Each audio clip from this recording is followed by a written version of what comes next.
So now there's something I heard about you that I want you to give us some examples on the show here, and that you are a super high level expert in foreign languages.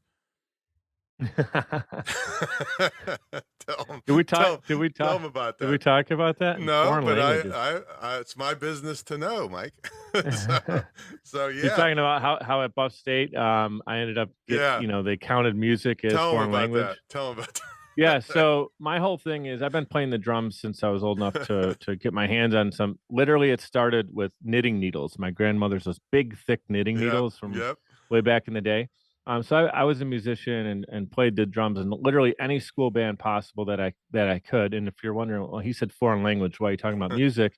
It's because in school there was this weird loophole, and started in high school, where you had to have your foreign language requirement, and then somehow they when I took all the music classes, literally like jazz band, orchestra, I'd just sit in there. If I can hit the triangle, they gave me an A for showing up and hitting a percussive instrument. This is why I So rag on higher education, I'm telling this is a you. true story. I literally got an A in orchestra for hitting a triangle, and then I love jazz band. I even did marching band, and there's all the jokes about that. And I was in high school, I think, when American Pie came out, so we got ragged on a little bit for all that. But it was a blast. Just made lifelong friends playing music, and I was also in rock bands later on, but that's a different story. But the whole foreign language thing is, I didn't know this at the time, but apparently all those extra music classes I was taking, and I was literally taking as many as I could because it was easy A's.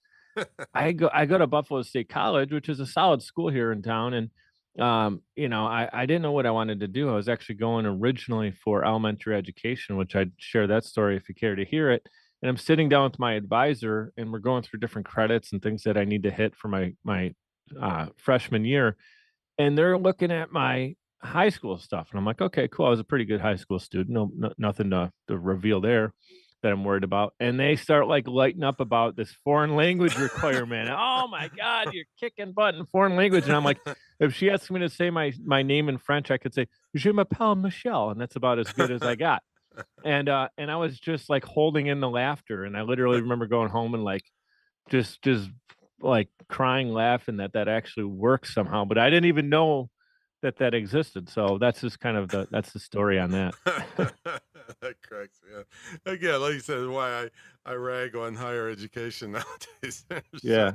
um, but this Man of the Year nominee thing, now that's a pretty impressive thing. But before you tell them what that's about, Mhm. in today's atmosphere, you have to define what is a man. Right, I know. It's 2022 and we record, so yeah, I know that's a little touch topic, whatever. We could go there if you want, but no, the man and it is man and woman of the year. So that is it hit. I don't know if it used to just be called man of the year, but Well, it's what man and was woman this of the for? year. What was this for? Yeah, so this is for LLS, Leukemia Lymphoma Society. Hmm. Yeah, Well, so that's what they do is pretty good accolade just being nominated. yeah, I was nominated. I did not win, but I'll tell you what, it's one of those things where everybody wins, not to Right, sound right. corny, but we're raising money for blood cancer. So literally, like coming in second place, you raised money for blood cancer. So we ended up raising over $150,000 for Nice. blood cancer, which I mean, if that's chalk that up as a loss, no. I mean, Right. that's a huge win. It just, the guy who ended up winning it, like he had some really amazing connections, which was cool to see that people stepped up, and all the power to him. To me, it was an interesting time in life, and to even get involved in this project or campaign was a really cool opportunity. And I'll share something with you. Talked about service above self. When I reconnected with a friend, funny enough, we talked about Buff State College. A friend of mine, Sarah, her and I took some production classes at Buff State, and we kind of lost touch. Like a lot of people in college, you have a couple classes with them, you remember them, always have those fun moments together. And then life kind of happens. You 22 years old, you start growing up. A lot of times people get married, have kids, and you don't really see a lot of the people you hang out with in college. And it wasn't like Sarah wasn't someone who I necessarily hung out with outside of our classes or anything.